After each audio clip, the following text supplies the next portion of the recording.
Every day the world throws hooks at you.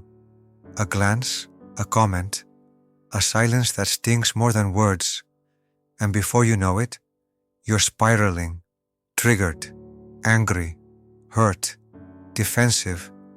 But what if none of that could touch you anymore? This is Timeless Mind, where ancient wisdom clears modern chaos.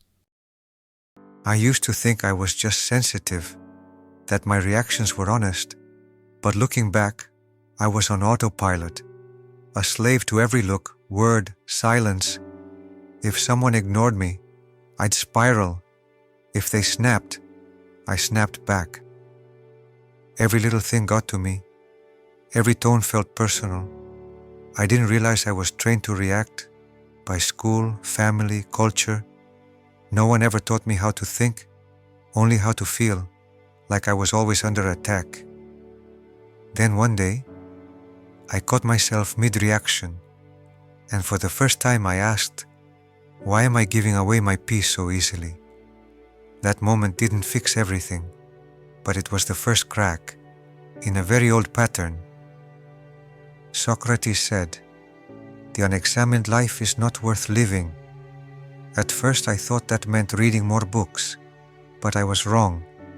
It meant asking questions I had never dared to ask, about my choices, my habits, my reactions, my identity. For most of my life, I was reacting, not thinking. I didn't respond to reality. I responded to assumptions, to fears, to stories in my head. I thought I was seeing the world, but I was really just seeing my wounds. So, I wrote a question in my journal. What if my reactions aren't about them, but about me? It hit harder than I expected, because it meant I wasn't a victim. I was a participant, and I had the power to step back. I used to write goals like everyone else. Be more confident. Stop overthinking. Stay calm. But all they ever did was remind me of who I wasn't, who I failed to be. So I stopped writing goals, and I started writing questions. What am I feeling right now? Why does this bother me so much? Am I reacting or responding? I didn't always have the answer, but even asking made me feel stronger, like I wasn't just a puppet anymore, like I had space to choose.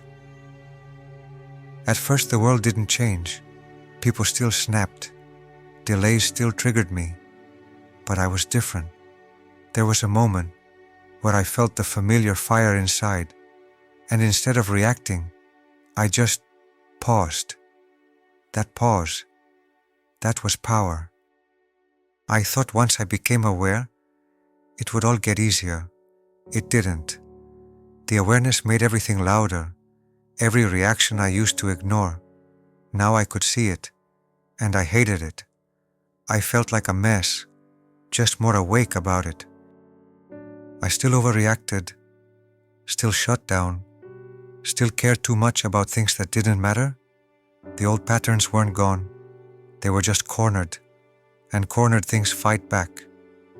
But somewhere in that noise, a voice would whisper, "You saw it this time," and that voice was enough to try again and again until I could hear it even in the middle of chaos.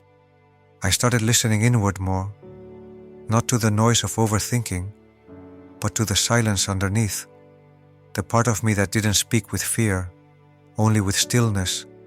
That part didn't shout. It waited.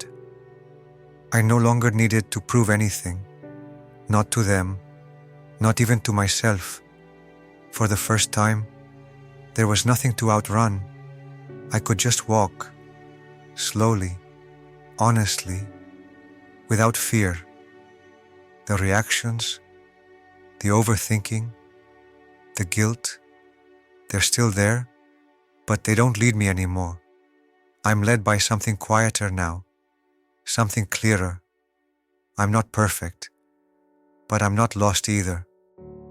Socrates didn't give us answers. He gave us something more dangerous. He gave us questions. Questions that peel away your stories and leave you with the truth, not the kind you wanted, but the kind that sets you free.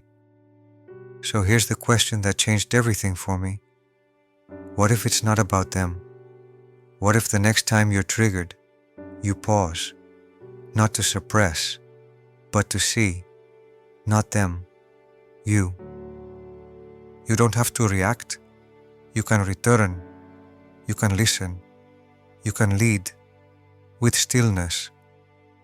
You don't need to master every emotion. You just need to notice, to pause, to choose. That's how peace begins, not by avoiding life, but by leading it from within. This journey isn't about perfection. It's about remembering who you are when the world wants you to forget. If this spoke to you, join us. We share ancient wisdom for modern clarity every week. The world will try to pull you back into reaction, but you've seen something else now. Don't forget it. Return to it. Return to you.